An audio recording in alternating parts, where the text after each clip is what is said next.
യഹോവേ, നിന്റെ ന്യായപ്രമാണത്തിൽ അത്ഭുതമുള്ള കാര്യങ്ങളെ കാണുവാൻ തക്കവണ്ണം എൻ്റെ ഹൃദയകണ്ണുകളെ നീ പ്രകാശിപ്പിക്കണമേ. പിന്നെ യാക്കോബ് പ്രയാണം ചെയ്തു കിഴക്കരുടെ ദേശത്തെത്തി. അവൻ വെളിമ്പ്രദേശത്ത് ഒരു കിണർ കണ്ടു. അതിനരികെ 3 ആട്ടിൻകൂട്ടം കിടക്കുന്നു. ആ കിണറ്റിൽ നിന്നായിരുന്നു ആട്ടിൻകൂട്ടങ്ങൾക്ക് വെള്ളം കൊടുക്കുന്നത്. എന്നാൽ കിണറ്റിൻ്റെ വായ്ക്കലുള്ള കല്ല് വലുതായിരുന്നു. ആ സ്ഥലത്ത് കൂട്ടങ്ങളൊക്കെ കൂടുകയും അവർ കിണറ്റിൻ്റെ വായ്ക്കൽ നിന്ന് കല്ലുരുട്ടി ആടുകൾക്ക് വെള്ളം കൊടുക്കുകയും കല്ല് കിണറ്റിൻ്റെ വായ്ക്കൽ അതിൻ്റെ സ്ഥലത്ത് തന്നെ തിരികെ വയ്ക്കുകയും ചെയ്യും. യാക്കോബ് അവരോട്, സഹോദരന്മാരെ, നിങ്ങൾ എവിടുത്തുകാരെന്ന് ചോദിച്ചതിന്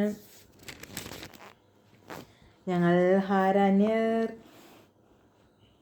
എന്ന് അവർ പറഞ്ഞു. അവർ അവരോട്, നിങ്ങൾ നാഹോരിൻ്റെ മകനായ ലാബാനെ അറിയുമോ എന്ന് ചോദിച്ചതിന് അറിയുമെന്ന് അവർ പറഞ്ഞു. അവൻ അവരോട്, അവൻ സുഖമായിരിക്കുന്നു എന്ന് ചോദിച്ചു. സുഖം തന്നെ.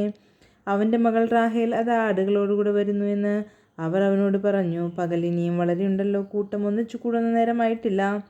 ആടുകൾക്ക് വെള്ളം കൊടുത്ത് കൊണ്ടുപോയി തീറ്റുവീനെന്ന് അവൻ പറഞ്ഞതിന് അവർ, കൂട്ടങ്ങളൊക്കെയും കൂടുവോളം ഞങ്ങൾക്ക് വയ്യ. അവർ കിണറ്റിൻ്റെ വായ്ക്കൽ നിന്ന് കല്ലുരുട്ടും, പിന്നെ ഞങ്ങൾ ആടുകൾക്ക് വെള്ളം കൊടുക്കുമെന്ന് പറഞ്ഞു. അവൻ അവരോട് സംസാരിച്ചു കൊണ്ടിരിക്കുമ്പോൾ തന്നെ റാഹേൽ തൻ്റെ അപ്പൻ്റെ ആടുകളോട് കൂടെ വന്നു. അവളായിരുന്നു അവയെ മേയിച്ചു വന്നത്.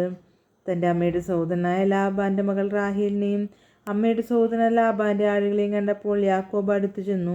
കിണറ്റിൻ്റെ വായ്ക്കൽ നിന്ന് കല്ലുരുട്ടി അമ്മയുടെ സഹോദരനായ ലാബാൻ്റെ ആടുകൾക്ക് വെള്ളം കൊടുത്തു. യാക്കോബ് റാഹേലിനെ ചുംബിച്ചു പൊട്ടിക്കരഞ്ഞു.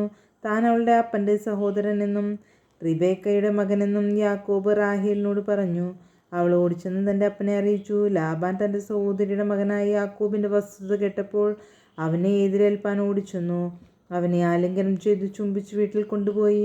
അവൻ ലാബാനോട് വിവരമൊക്കെയും പറഞ്ഞു. ലാബാൻ അവനോട്, നീ എൻ്റെ അസ്ഥിയും മാംസവും തന്നെ എന്ന് പറഞ്ഞു. അവൻ 1 മാസക്കാലം അവൻ്റെ അടുക്കൽ പാർത്തു. പിന്നെ ലാബാൻ യാക്കോബിനോട്, നീ എൻ്റെ സഹോദരനാകൊണ്ട് വെറുതെ എന്നെ സേവിക്കണമോ? നിനക്ക് എന്ത് പ്രതിഫലം വേണം എന്നോട് പറയുക എന്ന് പറഞ്ഞു. എന്നാൽ ലാബാന് 2 പുത്രിമാരുണ്ടായിരുന്നു. മൂത്തവൾക്ക് ലേയ എന്നും ഇളയവൾക്ക് റാഹേൽ എന്നും പേർ. ലേയയുടെ കണ്ണ് ശോഭ കുറഞ്ഞതായിരുന്നു. റാഹേലോ സുന്ദരിയും മനോഹര രൂപിണിയുമായിരുന്നു. യാക്കോബ് റാഹേലിനെ സ്നേഹിച്ചു. നിന്റെ ഇളയ മകൾ റാഹേലിന് വേണ്ടി ഞാൻ 7 സംവത്സരം നിന്നെ സേവിക്കാമെന്ന് പറഞ്ഞു. അതിന് ലാബാൻ, ഞാൻ അവളെ അന്യപുരുഷന് കൊടുക്കുന്നതിലും നിനക്ക് തരുന്നത് നല്ലത്, എന്നോടുകൂടെ പാർക്കാം എന്ന് പറഞ്ഞു. അങ്ങനെ യാക്കോബ് റാഹേലിന് വേണ്ടി 7 സംവത്സരം സേവ ചെയ്തു. അവൻ അവളെ സ്നേഹിക്കൊണ്ട് അതവൻ അല്പകാലം പോലെ തോന്നി. അനന്തരം യാക്കോബ് ലാബാനോട്, എൻ്റെ സമയം തികഞ്ഞിരിക്കയാൽ ഞാൻ എൻ്റെ ഭാര്യയുടെ അടുക്കൽ ചെല്ലുവാൻ അവളെ തരയണമെന്ന് പറഞ്ഞു. അപ്പോൾ ലാബാൻ ആ സ്ഥലത്തെ ജനങ്ങളെയെല്ലാം ഒന്നിച്ചുകൂട്ടി ഒരു വിരുന്ന് കഴിച്ചു. എന്നാൽ രാത്രിയിൽ അവൻ തൻ്റെ മകളെ കൂട്ടി അവൻ്റെ അടുക്കൽ കൊണ്ടുപോയി ആക്കി. അവൻ അവളുടെ അടുക്കൽ ചെന്നു. ലാബാൻ തൻ്റെ മകൾ ലേയയ്ക്ക് തൻ്റെ ദാസി സിൽപ്പയെ കൊടുത്തു. നേരം വെളുത്തപ്പോൾ അത് ലേയ എന്ന് കണ്ടു. അവൻ ലാബാനോട്, നീ എന്നോട് ചെയ്തത് റാഹേലിന് വേണ്ടിയല്ലയോ ഞാൻ നിന്നെ സേവിച്ചത്? നീ എന്തിനെന്നെ ചതിച്ചു എന്ന് പറഞ്ഞു. അതിന് ലാബാൻ, മൂത്തവൾക്ക് മുമ്പേ ഇളയവളെ കൊടുക്കാൻ ഞങ്ങളുടെ ഇടുക്കിൽ നടപ്പില്ല. ഇനി ഇവളുടെ ആഴ്ചവട്ടം നിവർത്തിക്കാം. എന്നാൽ നീ ഇനിയും 7 സംവത്സരം എൻ്റെ അടുക്കൽ ചെയ്യുന്ന സേവയ്ക്ക് വേണ്ടി ഞങ്ങൾ അവളെയും നിനക്ക് തരാം എന്ന് പറഞ്ഞു. യാക്കോബ് അങ്ങനെ തന്നെ ചെയ്തു. അവളുടെ ആഴ്ചവട്ടം നിവർത്തിച്ചു. അവൻ തൻ്റെ മകൾ റാഹേലിനെ അവന് ഭാര്യയായി കൊടുത്തു. തൻ്റെ മകൾ റാഹേലിന് ലാബാൻ തൻ്റെ ദാസി ബിൽഹയെ ദാസിയായി കൊടുത്തു. ബിൽഹയെ അവൻ റാഹേലിൻ്റെ അടുക്കലും ചെന്നു. റാഹേലിനെ ലേയേക്കാൾ അധികം സ്നേഹിച്ചു. പിന്നെയും 7 സംവത്സരം അവൻ്റെ അടുക്കൽ സേവ ചെയ്തു.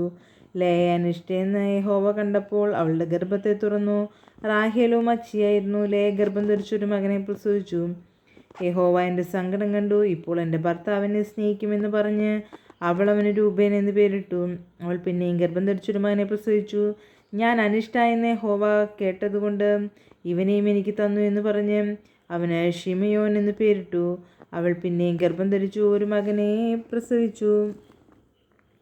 ഇപ്പോൾ ഈ സമയം എൻ്റെ ഭർത്താവ് എന്നോട് പറ്റിച്ചേരും. ഞാൻ അവന് 3 പുത്രന്മാരെ പ്രസവിച്ചുവല്ലോ എന്ന് പറഞ്ഞു. അതുകൊണ്ട് അവൾ അവന് ലേവി എന്ന് പേരിട്ടു. പിന്നെയും അവൾ ഗർഭം ധരിച്ചൊരു മകനെ പ്രസവിച്ചു. ഇപ്പോൾ ഞാൻ യഹോവയെ സ്തുതിക്കുമെന്ന് അവൾ പറഞ്ഞു. അതുകൊണ്ട് അവൾ അവന് യഹൂദ എന്ന് പേരിട്ടു. പിന്നെ അവൾക്ക് പ്രസവം നിന്നു. ദൈവമേ, സ്തുതിക്ക് യോഗ്യമാവുന്നു. ബാറയ്ക്കുമോർ.